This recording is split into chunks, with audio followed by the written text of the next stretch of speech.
अस्सलाम वालेकुम दोस्तों, कैसे हैं? उम्मीद करता हूँ सब ठीक ठाक होंगे, खैरियत से होंगे और बहुत मज़े में होंगे। जैसे आप सबको पता है कि हमारे 9th क्लास के लेक्चर स्टार्ट है और आज का हमारा जो लेक्चर है वो है सेकंड इक्वेशन ऑफ मोशन। मतलब पहले फर्स्ट इक्वेशन ऑफ मोशन हमने अपलोड किया, अगर आप लोगों ने वो नहीं देखी तो लिंक डिस्क्रिप्शन में मौजूद है, वो देखिए और साथ में हमारे चैनल को भी सब्सक्राइब करिए ताकि हमारे हर आने वाली वीडियो आपको बर वक्त मिल सके। तो स्टार्ट कर लेते हैं। अच्छा, जैसे आप सबको पता है कि हम सेकंड इक्वेशन ऑफ मोशन, ये जो है ना मोशन के बारे में हमने इक्वेशन को प्रूव करने हैं।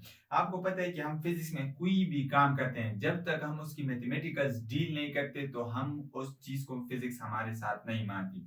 इसी तरह आपको पता है कि हमारे जो टॉपिक जो है ना वो मोशन के हवाले से है और मोशन के बारे में हम पढ़ रहे हैं। तो फर्स्ट इक्वेशन ऑफ मोशन हमने प्रूव कर ली और अब हम प्रूव करते हैं सेकेंड इक्वेशन ऑफ मोशन। अच्छा, तो आपको पता है कि ये जो सेकंड इक्वेशन ऑफ मोशन है ये हमें बताती है डिस्टेंस ट्रेवल के बारे में। Second equation of motion tells us about, मतलब सेकंड इक्वेशन ऑफ मोशन जो है ना ये हमें बताती है जो है ना आपकी ऑब्जेक्ट ने कितनी डिस्टेंस ट्रेवल की है, एक खास टाइम में आपने टोटल जो डिस्टेंस ट्रेवल की है वो आपको सेकंड इक्वेशन ऑफ मोशन बताएगी। जैसे आप लोगों ने फर्स्ट इक्वेशन ऑफ मोशन के बारे में पढ़ा है ना कि फर्स्ट इक्वेशन ऑफ मोशन आपको किसी ऑब्जेक्ट की फाइनल वेलोसिटी जो है ना इनिशियल वेलोसिटी और एक्सेलरेशन टाइम इन चीजों की रिलेशन आपको बताती है। लेकिन जो सेकंड इक्वेशन ऑफ मोशन है ये आपको किसी भी ऑब्जेक्ट की आपकी ऑब्जेक्ट ने टोटल डिस्टेंस कितनी कवर की है उसके बारे में बताएगी। तो आप लोगों ने ये डायग्राम जो है ना ये हमने पहली वीडियो में डिस्कस किए है, वहां पे भी हमने ये वैल्यूज लिखे हैं और आप खैर मैं यहाँ पे बताता हूँ कि मिसाल के तौर पर एक ऑब्जेक्ट है, उन्होंने यहाँ से कुछ एक खास पॉइंट से चलना स्टार्ट कर लिया। अब वो उसकी पहली सी मतलब वो पहले जा रहा था, उसकी कुछ पहली सी कुछ इनिशियल वेलोसिटी थी और वो यहाँ से चलना स्टार्ट करके उसमें उस वेलोसिटी में चेंज आ रहा है वक्त के साथ और चेंज आके हमने उस डिस्टेंस उसका ग्राफ ड्रा कर लिया। तो ओरिजिन से ए तक जो उसकी डिस्टेंस हो गई उसको हमने वी आई का नाम दे दिया और जो उसने जितना टाइम ले लिया उसको हमने डी का नाम ले लिया। और जो आपको पता है कि जो स्पीड और टाइम के ग्राफ की जो स्लोप है वो हमें एक्सेलरेशन की वैल्यू दी थी है। और ये वाला 80 जो है ना ये तो हमने पहले वीडियो में प्रूव किया था, वहां से ये आता है कि जो सी बी जो ग्राफ है ये हमें 80 की वैल्यू दी थी है। आपको पता है कि यहाँ पे हमारे पास जो ग्राफ बन रही है ये क्या है कि यहाँ पे हमारे पास एक रेक्टेंगल बन रही है और एक ट्राइंगल बन रही है। तो हमें पता है कि रेक्टेंगल के जो आमने सामने जो साइड होते हैं वो इक्वल होते हैं। तो इस वजह से ओ डी की जो अपोजिट साइड आ रही है वो ई से है, तो उसकी भी वैल्यू क्या है टी के बराबर आ रही है। और ओ ए जो है ना ये वी आई और ये दोनों डी आई ये दोनों वी आई के बराबर है। तो अच्छा, तो जैसा कि हमने लिखा है कि जो सेकेंड इक्वेशन ऑफ मोशन है ना ये हमें किस चीज के बारे में बताती है, डिस्टेंस ट्रेवल के बारे में बताती है। तो देखिए हम लिखते हैं कि जो डिस्प्लेसमेंट है ना, डिस्प्लेसमेंट ये आपके पास बराबर है area of rectangle plus area of triangle. तो देखिए यहां से यहां तक आपने जितनी डिस्टेंस कवर की है वो है डिस्प्लेसमेंट और वो दो एरियाज के सम के बराबर है। जैसे आपको पता है कि यहाँ पे दो शेप बन रहे हैं, एक रेक्टेंगल है और एक ट्राइंगल है। अगर हम इन दोनों को एरियाज को ऐड कर लेंगे तो इससे हमारे पास क्या आ जाएगी, ये डिस्प्लेसमेंट आ जाएगी और इस डिस्प्लेसमेंट को हम रिप्रेजेंट करते हैं एस से। तो आपको ये आ जाएगी एस। आपको पता है कि एरिया ऑफ रेक्टेंगल का फार्मूला आप लोगों को अगर याद है तो अच्छी बात है, अगर यही बात याद तो मैं फिर भी बताता हूँ कि एरिया का इसका जो एरिया है वो बराबर है लेंथ मल्टीप्लाई बाय ब्रेड्थ। और इसी के साथ जो आपके पास एरिया ऑफ ट्राइंगल है ना ये देखिए ये आपके पास रेक्टेंगल होता है ना, अगर आप इसको सेंटर से डिवाइड करेंगे तो ये ट्राइंगल बनते हैं ना, ये देखिए ये एक ट्राइंगल बन गई हमारे पास। तो इस लिहाज से एरिया ऑफ ट्राइंगल जो बनती है वो बनती है half length multiply by breadth. तो अब हम क्या कर लेते हैं, इधर इसकी वैल्यूज को पुट कर लेते हैं। तो एरिया ऑफ रेक्टेंगल आपके पास बराबर है ना ओ ए मल्टीप्लाई बाय ई सी। इस चीज के बारे में आपके पास ये देखिए ओ ए ई सी, इसका आप मल्टीप्लीकेशन लेंगे तो ये आपको एरिया ऑफ रेक्टेंगल देगा। आप ये साइड भी ले सकते हैं डी सी मल्टीप्लाई बाय ई सी, आपकी मर्जी, जो वाला साइड दोनों की साइड बराबर है, अगर ओडी भी ले ले तो कुछ फर्क नहीं पड़ता। इसी के साथ प्लस हमारे पास एरिया ऑफ ट्राइंगल जो है ना half length multiply by breadth. तो देखिए हाफ तो आपने अपनी जगह पे ये फार्मूला में ले लिया। अब क्या हो रहा है, हाफ लेंथ मल्टीप्लाई बाय इसकी लेंथ ये है और ये इसकी वेट आ गई। तो अब देखिए आपके पास क्या क्या बनता है इसका formula, E C multiply by C B. अब हम क्या कर लेते हैं, डायग्राम से इसकी वैल्यूज को पुट कर लेते हैं। डायग्राम की मदद से हम इसकी वैल्यू को पुट कर लेते हैं। तो देखिए एस आपके पास आता है, एस आपके पास थे ओ ए। अगर आप डायग्राम में देखिए तो ओ ए जो बराबर है वो किस चीज के बराबर है, बी आई के बराबर है। तो हम यहाँ पे इसकी जगह पे बी आई पुट कर लेते हैं, मतलब इनिशियल वेलोसिटी मल्टीप्लाई बाय, अब आते ई सी की तरफ। ई सी जो है ना वो किस चीज के बराबर है, टी के बराबर है। तो यहाँ पे हम टी को पुट कर लेते हैं, प्लस हाफ अपनी जगह पे आएगा, ई सी, ई सी किस चीज के बराबर है, टी के बराबर है, मल्टीप्लाई बाय सी बी किस चीज के बराबर है, वो है ए टी के बराबर।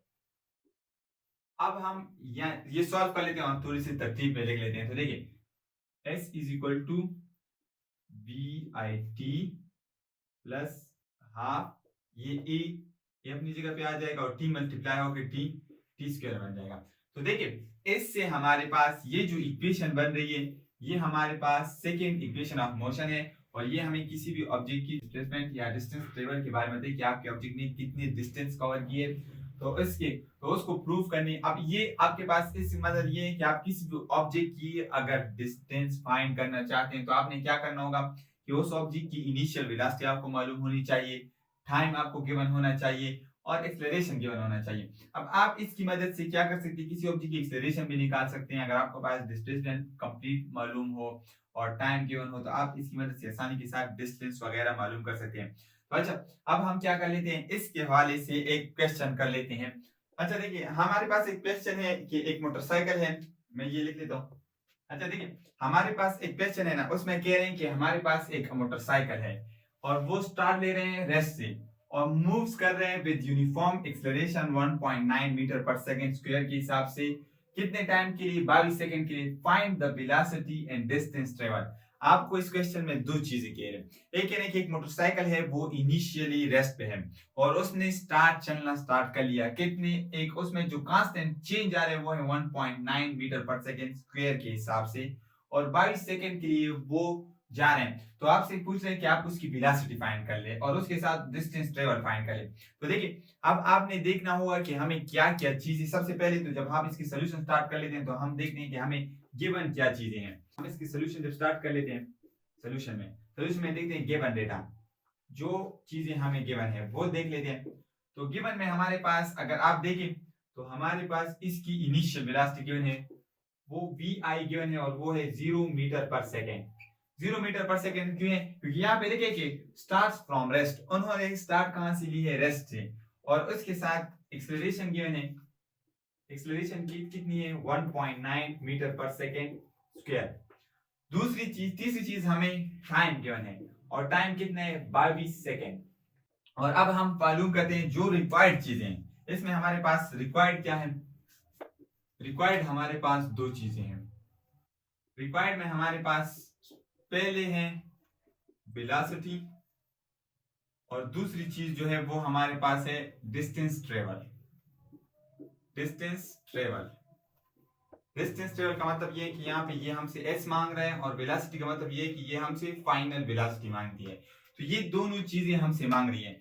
तो जैसे हमें पता है कि हमने first equation of motion prove किया और उस हिसाब से हम एज वी नो के vf जो ये बराबर है vi प्लस et की। तो यहाँ पे देखिए अगर हम इस पे वैल्यूज को पुट कर लें, मतलब देखिए हमारे पास vi की भी वैल्यू है और et की भी वैल्यू, a की भी है और t की भी है। तो हमारे पास vf की वैल्यू आ जाएगी, vi जो है ना वो है 0 metre per second plus a आपके पास है 1.9 मीटर पर सेकेंड स्क्वायर और इसके साथ टाइम जो है ना वो 22 सेकेंड है। अब अगर आप ये तो 0 हो गया, इसको मल्टीप्लाई कर लीजिए, ये सेकेंड इसको कैंसिल कर लेंगे और इसको मल्टीप्लाई करके आपके पास जो आंसर आता है वो आता है 41.8 मीटर पर सेकेंड। मतलब इस ऑब्जेक्ट की जो फाइनल वेलोसिटी बन जाएगी वो कितनी बन जाएगी, 41.8 मीटर पर सेकेंड। तो हमने इस क्वेश्चन का एक पार्ट सॉल्व कर लिया। दूसरा पार्ट हमें बताते हैं कि आप बता दें कि इसकी जो है ना डिस्टेंस ट्रेवल के कितनी होगी। तो अब हम डिस्टेंस ट्रेवल को फाइंड करते हैं। तो उसके लिए हम जानते हैं कि डिस्टेंस ट्रेवल के लिए हमारे पास s is equal to V I T plus half E T square. तो ये तो हमने अभी फाइंड कर लिया, अभी हमने ये फार्मूला निकाला है, सेकंड इक्वेशन ऑफ मोशन, यही हमारा टॉपिक। बस इसमें सिर्फ वैल्यूज को पुट करना है। V I 0 metre per second multiply by 22 second plus half ही 1.9 मीटर पर सेकेंड स्क्वायर और मल्टीप्लाई बाय टी जो आपके पास आएगी इसका स्क्वायर आप लेंगे। ठीक है, अब देखिए इसके साथ तो ये वाली वैल्यू तो मल्टीप्लाई होकर 0 बन जाएगी, 0 प्लस यहाँ पे इसका स्क्वायर लेंगे तो इसका स्क्वायर हमारे पास आते हैं 1.2 1 divide by 2 1.9 metre per second square. और इसके साथ इसका जब हम स्क्वायर लेते हैं तो ये बनता है 484, ये इसका स्क्वायर भी बन जाएगा। ठीक है, अब आप ऐसा कर लेते हैं, हम इन दोनों को मल्टीप्लाई कर लेते हैं, फिर 2 पे डिवाइड कर लेते हैं। तो जैसे आप इसको मल्टीप्लाई करेंगे तो आपके पास इसका आंसर आएगा 1/2 और ये स्क्वायर को खत्म कर लेगा और ये इसके साथ मल्टीप्लाई होगा तो आपके पास आंसर आते हैं 919.6 m। अब इसको आप इस पे डिवाइड करेंगे तो आपके पास आंसर आता है 459.8 मीटर। तो ये आपके पास टोटल डिस्टेंस कवर करेगी। मतलब अगर मोटरसाइकिल जो है ना वो रेस्ट से स्टार्ट ले रहे हैं और उनका इतने हर सेकंड में इतना चेंज आ रहे हैं तो 22 सेकंड के बाद उसने 459.8 मीटर फासला उन्होंने तय किया होगा।